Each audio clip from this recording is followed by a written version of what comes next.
നമസ്കാരം. മലയാളി വാർത്ത ഇൻസൈഡിലേക്ക് സ്വാഗതം. പാലക്കാട് എംഎൽഎ രാഹുൽ മാങ്കൂട്ടത്തിനെതിരായ ആദ്യ ബലാത്സംഗ കേസിൽ മുൻകൂർ ജാമ്യം അനുവദിച്ച് ഹൈക്കോടതി. കർശന ഉപാധികളോടുകൂടിയാണ് ജാമ്യം അനുവദിച്ചിരിക്കുന്നത്. ഇതോടെ രാഹുലിന് 3 കേസുകളിലും ജാമ്യം ലഭിച്ചിരിക്കുകയാണ്. യുവതിയെ മാനസികമായി തളർത്തി ലൈംഗികമായി ഉപയോഗിക്കുകയായിരുന്നു പ്രതിയെന്നും മുൻകൂർ ജാമ്യം നൽകരുത് എന്നുമായിരുന്നു പ്രോസിക്യൂഷൻ വാദം. ജാമ്യം അനുവദിക്കുന്നത് തന്റെ ജീവന് ഭീഷണിയാണെന്നും നിരവധി പെൺകുട്ടികളെ സമാന രീതിയിൽ പ്രതി പീഡിപ്പിച്ചിട്ടുണ്ട് എന്നും പരാതി കോടതിയെ അറിയിച്ചിരുന്നു. എന്നാൽ യുവതിയുടെ മൊഴി പരിശോധിക്കുമ്പോൾ ബലാത്സംഗം നടന്നതായി കണക്കാക്കാനാകില്ലെന്നായിരുന്നു കോടതിയുടെ വിലയിരുത്തൽ. തുടർന്നാണ് കർശന ഉപാധികളോടെ ഇപ്പോൾ ജാമ്യം അനുവദിച്ചിരിക്കുന്നത്. വിവാഹിതരായ യുവതി മറ്റൊരു ബന്ധത്തിൽ ഏർപ്പെടുന്നത് നിയമപരമായും ധാർമ്മികമായും തെറ്റല്ല എന്നതിനാൽ എങ്ങനെ പ്രതിക്ക് ജാമ്യം നിഷേധിക്കാനാകുമെന്നാണ് കോടതി ചോദിച്ചത്. നഗ്ന ദൃശ്യങ്ങൾ കൈവശം വെച്ചതായി കണ്ടെത്തിയാൽ കൂടുതൽ വകുപ്പുകൾ ചുമത്തുന്നത് പരിഗണിക്കാനാകുമെന്ന് കോടതി പറഞ്ഞിരുന്നു. ഇപ്പോഴത്തെ ജാമ്യത്തോടെ രാഹുൽ വീണ്ടും പാലക്കാട് സീറ്റിൽ കണ്ണുവെക്കുമോ എന്ന ചോദ്യവും ഉയരുന്നുണ്ട്.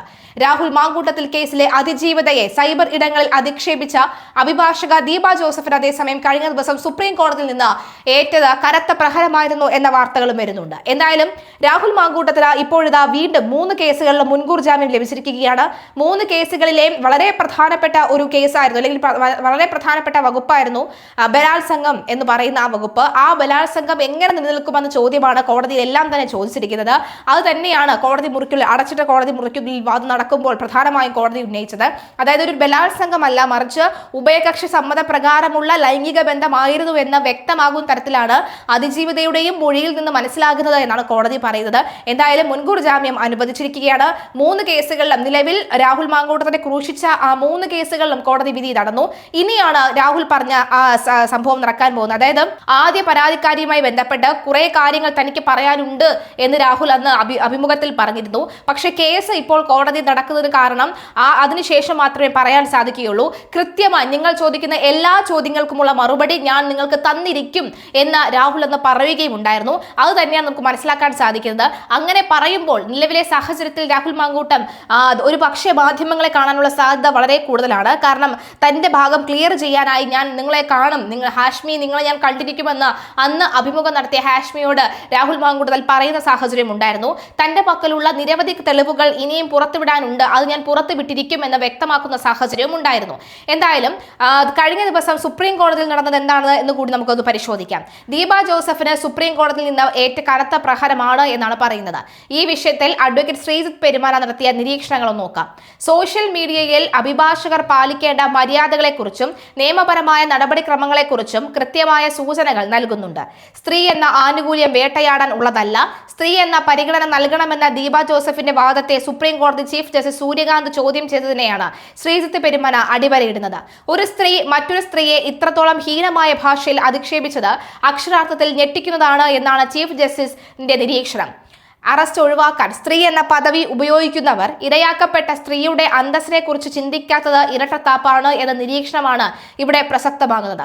ഹൈക്കോടതിയെ മറികടന്നുള്ള സൂപ്പർ പവർ കളി. ഹൈക്കോടതിയെ സമീപിക്കാതെ നേരിട്ട് സുപ്രീം കോടതിയിൽ നിന്ന് അനുകൂല വിധി വാങ്ങാമെന്ന ദീപ ജോസഫിന്റെ കണക്കുകൂട്ടലിനെ പെരുമന വിമർശിക്കുന്നുണ്ട്. നിയമപരമായ ശ്രേണി പാലിക്കാതെ സുപ്രീം കോടതിയെ സമീപിച്ചത് അഡ്വക്കസിയിലെ പാളിച്ചയാണ്. അതിജീവിതയുടെ ഭർത്താവ് നൽകിയ രഹസ്യ വിവരങ്ങൾ പോലും പൊതുമധ്യത്തിൽ വിളംബരം ചെയ്തത് അഭിഭാഷക വൃത്തിയുടെ അന്തസ്സിനും വിരുദ്ധമായിട്ടുണ്ട്. പുരുഷനായിരുന്നുവെങ്കിൽ അറസ്റ്റ്, കോടതിയുടെ താക്കീത്. ഈ കേസ് ഒരു പുരുഷനാണ് കൈകാര്യം ചെയ്തിരുന്നത് എങ്കിൽ കോടതി മുറിയിൽ വെച്ച് തന്നെ അറസ്റ്റ് ചെയ്യുമായിരുന്നു എന്ന ചീഫ് ജസ്റ്റിസിന്റെ പരാമർശത്തെ ശ്രീജിത്ത് പെരുമന അതീവ ഗൗരവത്തോടു കൂടിയാണ് കാണുന്നത്.